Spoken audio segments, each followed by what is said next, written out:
Good morning. Welcome aboard the lifeboat. This is Captain Calhoun speaking. Good to see you. I missed you guys yesterday.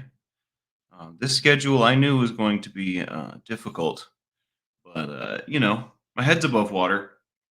Um, that being said, we're not going to have a very long show today. I just wanted to come on and say hello. Let you guys know I didn't forget about you. I gotta run out of here in about 23 minutes, so we're gonna hang out for just a little bit. Talk about some stuff, read a little William White, do our thing. Debbie Blair, good morning. Mother Bird, hello, hello. Good to see you. Dennis from Boston, Olivia, hello. Good to see you guys. Good morning. Lisa Trimble, what a pleasure. Hope this message finds you well, Lisa. My own eyes and ears, good morning. Hello, hello. It's been quite a busy week, folks, I have to say. Working two different venues, running back and forth. And I'm going back to the original venue today. I was really hoping to take today off, but I'm on the schedule, so I can't do that. But I get tomorrow off, then we get some more stuff, and then I'll get some more time off. I do not regret signing up for so many shifts because when they're gone, I'm gonna wish that I had taken them all. Right, so we're just gonna work like a rented mule, and then back to business as usual. It'll be all right. It'll be all right. What's going on, Snake? And I've done so and been able to maintain the majority of my routine, which is good because we know how important that is. I will say in order to go to sleep on time and eat enough food every day, and in order to do the things that I need to do, I have been needing to spend a little bit more money. The preparation time to do this successfully is massive. I did not spend enough at the grocery store, so I'm eating out quite a bit. But that's what happens when you make money, you get to spend money, I guess. So I try not to think about it too much, but inevitably my brain is just churning, trying to figure out the most efficient way to live, which sometimes you just want to relax. Sometimes you just want to relax. Gail Grindle, hello, hello. Joan Adams, Charlie Mullins. What's going on, Bobby Jean? Flick Fox, hello, hello. Chris, welcome aboard from Crete, Illinois. I love it. I love it. I love it. I did my senior year of high school at Oswego East High School. And I guess Oswego. Oswego. I also, fun fact, guys, this morning, I was feeling mighty groggy and I got my coffee going in the French press and then 5 minutes later pushed it down. And if you're not familiar, you're supposed to let it steep or whatever that's called for like at least 15 minutes. So I'm having the weakest coffee known to man this morning because I forgot to let it sit, which is awesome. It's my favorite. 5 degrees, Dennis. Oh my. I'm pretty sure it's supposed to get into the 80s next week over here. Today, right now, I bet you 70 is the highest it will possibly go. It's definitely better than 5. I'm not trying to rub it in. My bad. My bad. But yeah, y'all, let's, while I have you, read a little William White, I think. So we left off talking about the consequences of how recovery is defined, right? Like denying medically and socially stabilized methadone patients the status of recovery is particularly stigmatizing, right? Not necessarily the best thing you could do.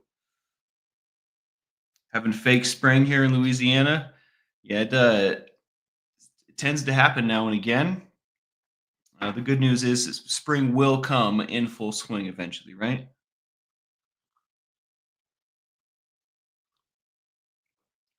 What are we doing here? So the next section, let me read a little bit.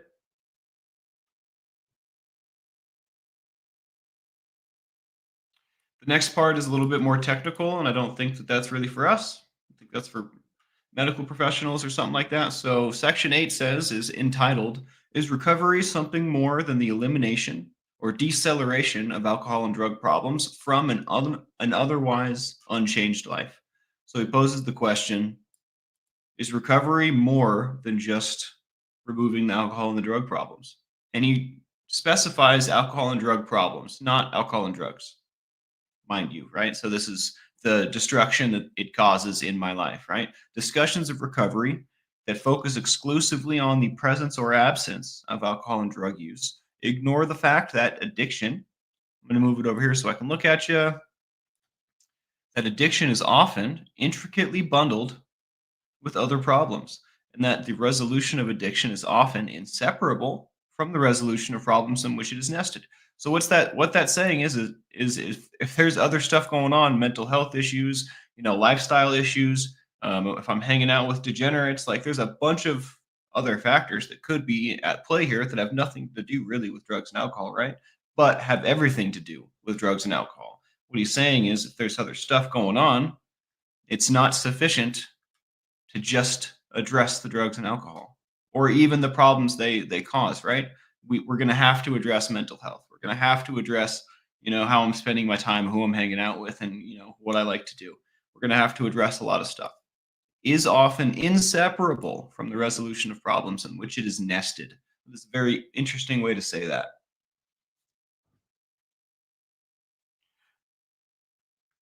24 in Michigan. Oh my. Later 28. Oh my. Really bumping the number up, aren't they? 44 more days of spring. I like spring. I'm not going to lie. It is a wonderful time to be alive. It's a good, it's a time that feels good. And I don't know why. Maybe because I was born in the spring, but it definitely feels good. Fake summer in Texas with a high of 80. Oh my lord. Yeah, we're going to have that next week. And I don't think it's going to go up to 80 and come back down. I think it's going to go up to 80 and stay there until it increases. Personally. But, I'm new here, so I don't really know.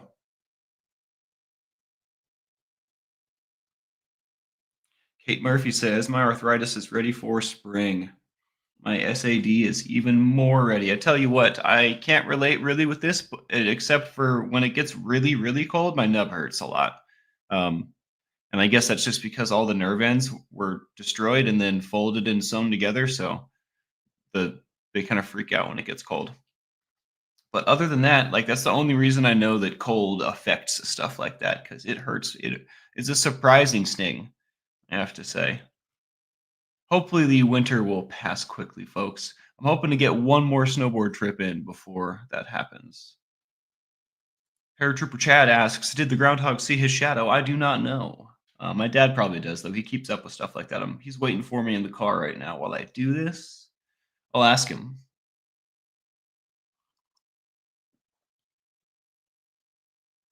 Dennis from Boston asks, "Do you keep saying that you need to go to rehab or drop it for a while or just to section a loved one and deal with the fallout?" I don't know if I keep saying either of these things, but if you're dealing with a loved one in um,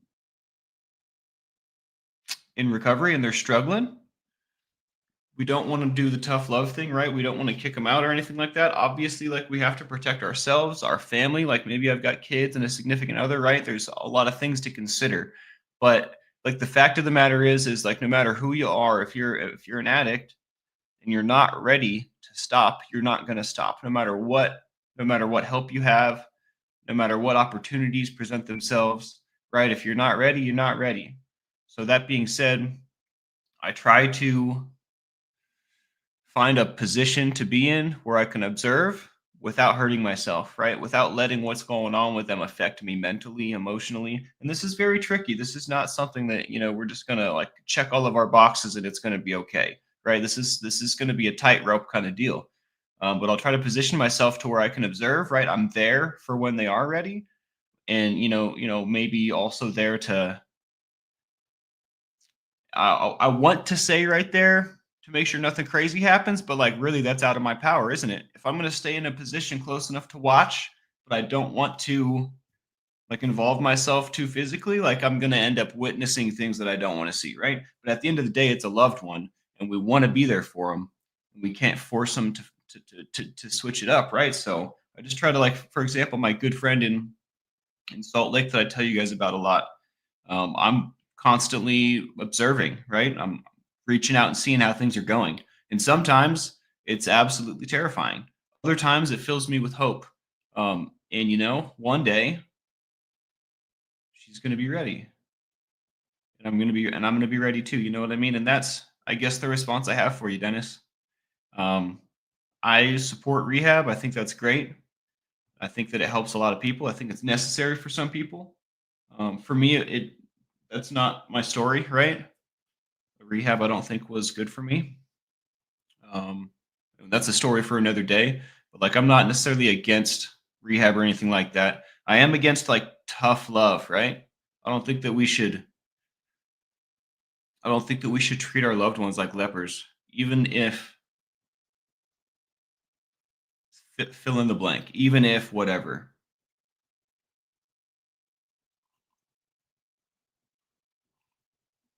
Because at the end of the day, they're sick, right? At the end of the day, it's not like they want to be doing this stuff. At the end of the day, they want to be their best selves, They want to contribute, they want to be a part of, they want to succeed. So, I try to remember that. It's hard. Speaking of, though, I have an update. I've been speaking with my good friend, and she recently has been on the inspiring side of things. I'm really excited to hopefully go see her next time I go back out to Salt Lake. Um, Her doggo made it. I don't know what the deal was, but we thought we were going to lose the dog. But he's fine, which is really great because I was going to be really sad. I tell you what, that dog deserves like a real dad, and he's got the revolving door dad going on right now. And I miss him. I miss Dr. Gonzo. I miss that dog. I tell you what. Kate Murphy says they're hurting themselves. My son looks as old as me. That's tragic, man. That is tragic. Let's get some ones up for Dennis's loved ones, for my loved ones, for Kate Murphy's loved ones, for everybody out there that needs a little extra, that needs a little help. Anyone out there struggling, let's get them ones up, folks. Gail Grindle says my son is 4 years sober. Alcohol, drugs. So proud of him. Where's my trophy at, yo? Wow, that's a big deal. 4 years. I'm coming up on 2 myself, which is the longest time I've ever spent sober. If I pass over the 2-year mark, I will be in virgin territory. So I'm pretty excited about that. We are encroaching on a brand new path. Dude, that's awesome. Thanks for sharing that. I didn't highlight it, so now I'm forgetting who said that. Gail, thanks for saying that, Gail. That's awesome. That is awesome. One of the hardest things we'll ever do. And it's not like we do it and then it's done. It's something we continually have to do, right? It's something that continues to be a part of our lives, asserting our dominance over our own recovery, our own life, right? Over our addictions. James Collins says, Spanx, today's my guest spot on Synchronized Soul podcast in 3 hours. Would love it if you could pop by. I'll be at work, but I think that's going to conveniently coincide with one of my breaks. So I'll pop in there and say something if I have the ability to. And depending on my position, I might be weight loading today, which involves a lot of sitting down and looking at my phone. And then, when they holler up 8 stories, then I got to start moving bricks and stuff. But there ends up being a lot of downtime. So thank you for telling me. I'll pop in if I can, man. And if not, I'll be on replay. You know how it is. It's obviously more fun being a part of the live, though. I'm hoping I get weight loaded today. Last time I was working the in. So the way it works is like we move a show in and we move a show out, right? So on the in, I was supposed to be a carpenter. I say that because a carpenter is basically general labor. But I say promoted because it doesn't come with a pay increase. They promoted me to weight loader because one of the guys didn't show up. So today I'm not expecting to be a weight loader, but I am hoping to be a weight loader because I enjoy it much more. A lot less on my feet. It was a good flow. Constant attention, says Dennis. It definitely needs constant attention. And I get tired of giving it attention sometimes, don't you? Don't you get tired of it? And I know that it doesn't serve me to get tired of it, but man,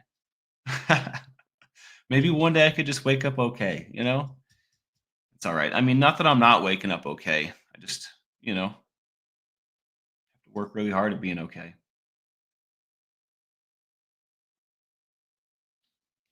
Thank you for putting this up, Kathy, and you are wonderful. Good to see you, by the way. I missed you. I have missed you.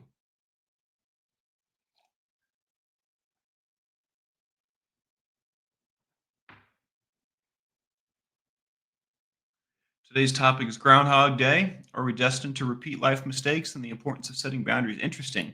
If I may interject my 2 cents while I have the opportunity, James, I think that we're only destined to repeat our mistakes if we don't learn from them. That's my 2 pennies right there. If we allow our mistakes to define us, we will repeat them. But if we can ascend, right? If we can rise above our own BS and learn from our mistakes, right? Let our ego do its job, but not run the show. I think we can. I think we don't. I don't think we have to repeat them, dude. That's a great topic. I can't wait to hear y'all talk about it. Can't wait to hear y'all chop that up, dude. There's so many good topics. Can you believe sometimes I struggle to come up with a topic? We could literally talk about so many things, thought provoking, intelligent stuff that will forward our agenda, right? That will push our lives forward. And sometimes I have a hard time thinking of them. Imagine that. Dennis from Boston says, I start my day with making my bed. You and me both, dude. And you know what? It changes the way that I feel 100%. Black and white difference. Makes me feel good. Makes me feel like I'm not that same person anymore, Makes me feel like I'm actually ready. Actually ready for the day, for my life, for my destiny, if you will. All right, folks. I probably need to get out of here so I'm not late. I don't like that. But hey, I tell you what, if I'm late, then maybe I can come home and take the day off like I want to. That's not good thinking to have. All right, we're going to go be on time. Hit that like, subscribe, and the bell for notifications if you like what we do here. It makes a huge difference. Shout out again to Gail's son who got 4 years sober. All the other clean time we celebrated today. Shout out to the mods, the crew, anyone new. You guys are the best. You guys make my mornings excellent. Yeah, and love yourself. All right, you deserve it. Do something nice for you today. Today's Sunday. Happy Sunday. Treat yourself to something nice. Be just a little bit selfish today. All right, you deserve it. We'll see you later. This has been The Lifeboat with Captain Calhoun. See you tomorrow.